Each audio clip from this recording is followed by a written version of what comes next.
Did you know that nearly 50% of marriages in the United States end in divorce? Or that toxic relationships can affect your health just as much as smoking a pack of cigarettes a day? Relationships are supposed to make us feel loved and supported, but sometimes, they can drain our energy, ruin our mental health, and even shorten our lives. So, what's the real reason behind this? It's simple: not all relationships are built to last. Some people you meet along the way can harm your happiness more than help it. And what's worse, you might not even realize it until you're too deep into the relationship. In this checklist, we'll dive into the 6 types of people you should never fall in love with. From the emotional vampire to the fantasy dreamer, we'll give you the strategies to avoid these toxic love traps. Stick around until the end to learn how to spot the signs early and protect yourself from relationships that steal your peace. Ready to find out if you're with the right person? Let's dive in. Chapter 1: The Emotional Vampire. How to spot love's energy drainers. One of the most draining experiences in a relationship is when you feel like you're giving all your energy without getting anything in return. Emotional vampires are people who constantly take from you but rarely give back. They feed off your emotions, leaving you exhausted and empty. The trick is to recognize them early. Studies show that toxic relationships can raise your stress levels and affect your overall well-being. A 2016 study by the University of California found that people in high-stress relationships were more likely to develop chronic illnesses. So, what's the strategy for avoiding these emotional vampires? Start by recognizing the signs. An emotional vampire often thrives on drama, negativity, or manipulation. They create chaos just to feel in control. If you're always on edge and never at peace, it's a big red flag. A key sign is when the relationship constantly feels like a roller coaster. High highs, but many low lows. Dr. Judith Orloff, author of the Empath's Survival Guide, suggests setting boundaries early. She says, if someone constantly drains your energy, it's important to honor your limits. This means you don't have to answer every call, text, or request for emotional labor. If they're never there for you but always need something, that's not love, that's a transaction. The best strategy? Surround yourself with people who energize you, not deplete you.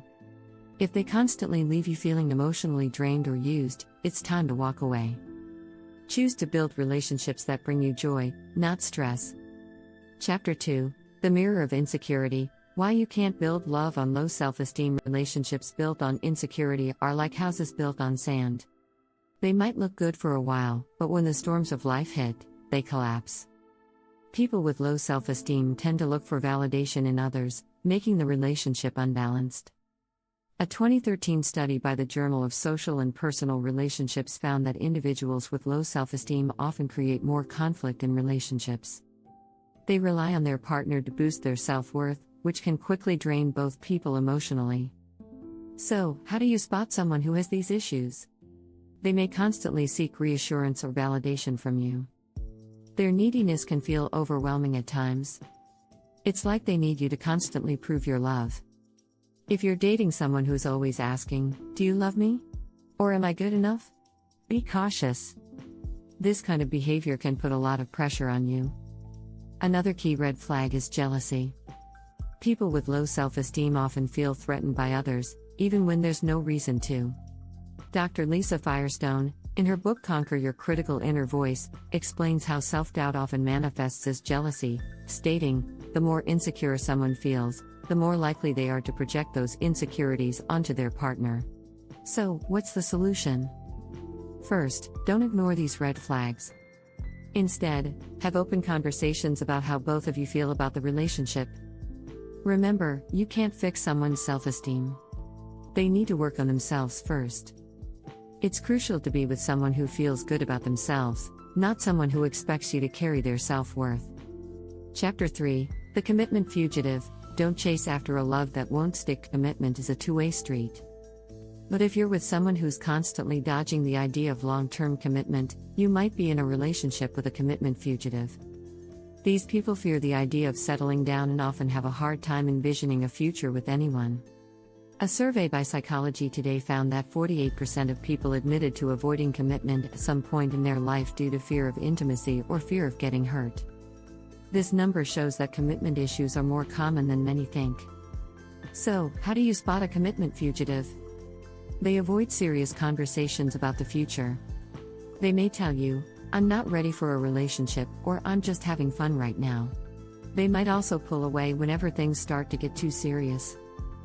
If you're constantly trying to pull them in, but they keep pushing you away, you're chasing after someone who's not ready to invest. Another sign is if they're always bringing up their independence and how they value their freedom. While it's important to maintain individuality in a relationship, someone who constantly emphasizes their desire to remain independent might be scared of being emotionally vulnerable. What's the best approach to this? Be honest with yourself and recognize if you're only holding on to the hope that they'll change. Dr. Barbara De Angelis, a relationship expert, suggests a person who's afraid of commitment won't suddenly change because you want them to. They need to come to that realization themselves. The best strategy here is to be patient but also to set boundaries. If they're not willing to meet you halfway or make commitments, don't settle for endless uncertainty. It's better to be single and happy than to be with someone who's never fully present in the relationship. Don't forget to subscribe. We have more insights coming up in the next chapters. Stay tuned for the next video for deeper tips on navigating love and happiness. Chapter 4, The Drama Addict, How to Spot Love That Feels Like a Never-Ending Soap Opera. We've all seen those couples who seem to be in a constant state of chaos. One minute they're laughing, and the next minute they're screaming at each other. This type of drama can feel exciting at first, but eventually, it can take a serious toll on your emotional health. Drama addicts are people who create unnecessary conflict just to keep things interesting. A 2017 study by the National Institute of Health found that people who are constantly involved in relationship drama experience higher levels of stress, anxiety, and even depression. If you're finding that you're always on edge, wondering when the next argument will happen, you're likely dealing with a drama addict. So, what are the signs? They thrive on conflict and tend to blow small issues out of proportion. For them, everything is an emergency. If you've ever been in a relationship where every little thing feels like a crisis, you know what we mean. You might feel like you're walking on eggshells, trying to avoid the next blow-up. The best strategy is to maintain a calm and steady approach. If you're with someone who's constantly creating chaos, don't try to match their energy. Stay grounded and take a step back. Dr. John Gottman, a leading relationship expert, talks about the 4 horsemen of the apocalypse in his book The 7 Principles for Making Marriage Work, explaining that criticism, contempt, defensiveness, and stonewalling are the signs of a relationship in trouble. If you're with someone who brings drama into your life on a regular basis, it's crucial to set boundaries. Don't let their emotional storms affect your peace. Talk about your need for stability and, if necessary, move on. Relationships should enhance your life, not drain you. Chapter 5, The Selfish Heart. When love is a one-way street, love should always be a two-way street, but if you're constantly giving more than you're receiving, it may be time to rethink your relationship. Selfish partners only love when it benefits them, often ignoring your needs and feelings. They may show affection when they want something from you but pull away when they don't. According to a 2020 study by the Journal of Social and Personal Relationships, self-centered individuals tend to have lower levels of relationship satisfaction, not just for their partner but for themselves too. When you give everything and get nothing back, resentment builds. If you feel more like a supplier than a partner, you're likely dealing with someone selfish. How can you spot a selfish heart? They don't take your needs into account. They might cancel plans to do something for themselves, but if you cancel plans for something important, they'll become upset. They may also expect constant admiration without offering it in return. The best strategy? Don't let yourself be someone's emotional doormat. It's important to set clear expectations early on about mutual respect and affection. Dr. Gary Chapman, in his book The 5 Love Languages, stresses that love is not just about giving, it's about both partners feeling seen and valued. If you're consistently being taken advantage of, it's crucial to have an honest conversation about the imbalance. If they're unwilling to change, you may need to reconsider the relationship. You deserve someone who treats you with the same love and care that you give them. Chapter 6, The Fantasy Dreamer, Don't fall for what's not real. Do you ever find yourself falling for someone who seems perfect on the outside but isn't quite who they appear to be? Fantasy dreamers live in a world of idealized love and perfection, often hiding their true selves behind an illusion. It's easy to get caught up in the dream they create, but eventually, reality sets in, and that's when things start to crumble. In her book Attached, Dr. Amir Levine discusses how people with avoidant or anxious attachment styles often create unrealistic expectations of love. These individuals may portray a perfect image in the beginning, but as you get closer, their true nature becomes clear. So, how do you spot a fantasy dreamer? They might constantly talk about their ideal future with you, but their actions never quite match their words. Their ideas of romance may seem too good to be true. They may tell you they're the perfect partner, but in reality, they're emotionally unavailable or unreliable.